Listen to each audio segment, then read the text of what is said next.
Yo, what is up everybody? My name is Dominic. Welcome back to my channel, Dominic Talks Movies.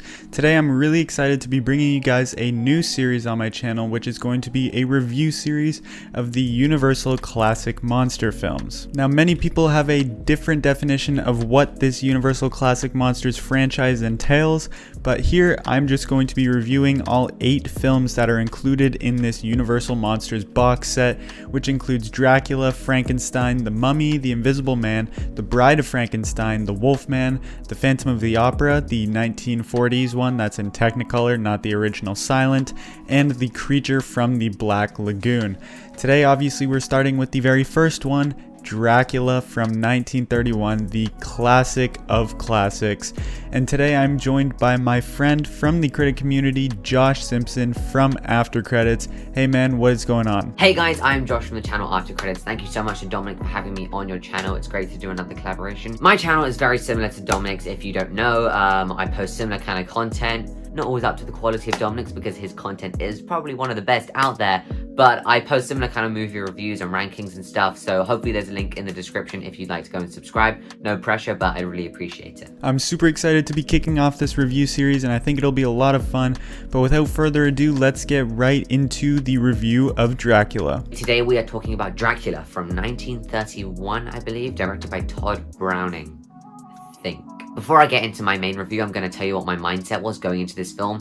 I am not a big horror guy, okay? I like horror films like Shaun of the Dead because it's got a kind of clever twist on it. It's a comedy, it's an Edgar Wright humor, and I'm just not a big fan of horror or classic films. I watched Citizen Kane recently, and I really did enjoy it, but I watched like King Kong as well, and I didn't enjoy that. So it can be hit or miss, and I had not seen any of the Universal Monster films, so I thought, you know, if I'm doing a collab with one of these, I'll pick the first one and I'll watch that one.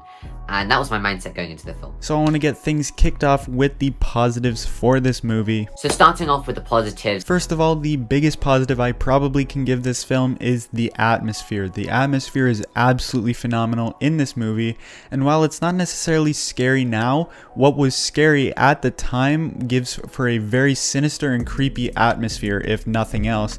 But there are a few scenes that were pretty unnerving and got me on the edge of my seat, while even though it's a horror film, most of the time I wasn't really on the edge of my seat.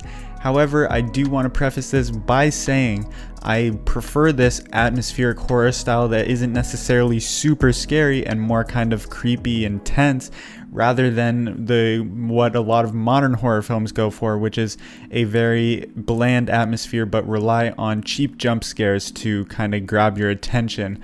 I'm not a big fan of those at all, and I feel like this sort of film with this kind of amazing and rich atmosphere is a more compelling way of telling a horror story in my personal opinion, and all of the Universal Monster films do that exceptionally well. I want to talk about the cinematography. Obviously, it's not shot in these Ultra HD 4K cameras, but there's really nice visuals in this film because there's a moment where a guy slits his finger on some paper and blood starts to come out, and it does this quick like zoom into Dracula's face, and you're kind of thinking, oh, he's looking at the blood, obviously, and it's a really nice camera move to show his quick focus and how it shifts to the blood. And it was kind of not exactly like this, but it was kind of like a Django Unchained Calvin Candy, you know, zoom into the face.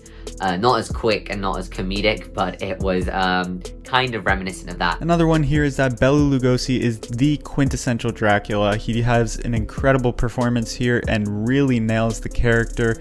He's just an absolutely iconic portrayal of this fantastic character. If anyone you know is ever imitating Dracula, the "I want to suck your blood," even though he never actually says that in this film, they are imitating Bela Lugosi from this movie, regardless of whether they've seen it or not. And also, whenever they would show Dracula on screen, like the thing around him or the background behind him would turn really dark, really black, and his face would just be lit up really pale and glowing, and that really added to the scariness of him. I mean, I didn't find this film that scary as a horror film, but I don't know if it was meant to be, but I really felt that it presented him in a very scary light. quite literally. Another good thing that this film does have going for it, it has a very digestible plot and pacing.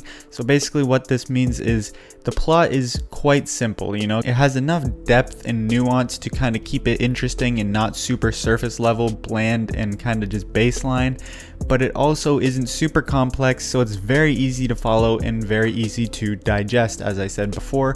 And as well as the pacing, it is fairly consistent throughout the most of the movie, so if you're okay with the pacing that it goes for, then you should be fine watching this movie, as it is quite short. But also in other scenes, like when you're in the basement with the coffins, they create this really nice dark and dingy setting, and I never thought I'd be able to notice cinematography done so well in a black and white film, because obviously, you know, there's still, you can do camera movements and everything, but you don't have the color, you don't have, well, that's pretty much the only thing you don't have, but I was still able to notice it. And another thing I really liked is the sound. A lot of this film is very silent, it's very eerie, there's not much music, and there's a lot of gaps, pauses between dialogues where the camera's just focusing on these characters, and it really creates this sort of tense, it's not completely scary and it's not edge of your seat tense, but it's very eerie. I guess that's the right word to use. It's eerie and it's creepy, and I think the sound is utilized very well for that. Another one that is probably the second biggest positive here is the incredible set design. This is arguably the best set in production design I've ever seen in a film, because this is one of only maybe a few times that I've really noticed the set design in a film. While I was watching it, I pointed out the fact that, wow, this looks incredible. Like, all of these locations look fantastic, and it manages to capture these locations even in black and white cinematography and makes it seem so grand and so luxurious for the most part. Obviously not Dracula's castle, but you go anywhere from Dracula's castle in Transylvania, and even some of the establishing shots of Transylvania, some of the cart ride, or even in Britain at Carfax Abbey or any of those locations, they all look fantastic, and that is a huge positive that is really, really noticeable in this movie. For me, I wouldn't say there are any standout amazing performances, but I think in general, everyone in this film was really good, and there was, you know, they were believable, didn't throw me off or anything like that, so the acting was pretty good. And another thing I really liked, which isn't really to do with the film, is that it's only about an hour and 10 minutes. The runtime is quite short. That was nice, because this is my first classic monster film that I'm watching, so the fact that it was a nice short watch made it much more of an inviting thing. If it was like my first one and it was this big 2.5 hour film, I think I would have been thrown off. So I did appreciate that it was only like an hour and 10 minutes. The whole first act in Transylvania is arguably one of my favorite bits of film ever. It is so incredible. I love the tension in this whole bit, and I love the performances, especially Bela Lugosi kind of comes off as a nice, inviting, you know, host, and they really just don't know what's coming at all, and he comes off so nice, so kind of accepting, but deep down, the person watching, the viewer, we know that he's not accepting, that he's just, you know, reeling him into his trap, and it's really unsettling for the most part. And I just think all of this stuff is really, really well done. And I think this film utilizes silence in such a brilliant way. Instead of opting for a very cheesy and kind of over-the-top score that a lot of horror movies did go for, especially back in the day, or even some later horror movies, this film instead decided to use silence, which I think was a more effective sound design to kind of bring this atmosphere to life. So that's going to do it for the positives on the film. Now, you might have noticed that the thing that I really talked about were the technical aspects, because when watching this film, the thing that I noticed the most and I actually appreciated were the technical aspects. I think they've used the lighting, the sound, even the acting is pretty good. But unfortunately, I just wasn't so interested in the story. On Letterboxd, I wrote that I admire this as a piece of art, but not as a piece of entertainment. I found it a bit, not dull, it's just not really my thing. I don't really like horror films unless they're slightly modernized. That's why I like Shaun of the Dead a lot, and I like the Babysitter films, because they feel more modern, they're more upbeat, they're more to my liking of film.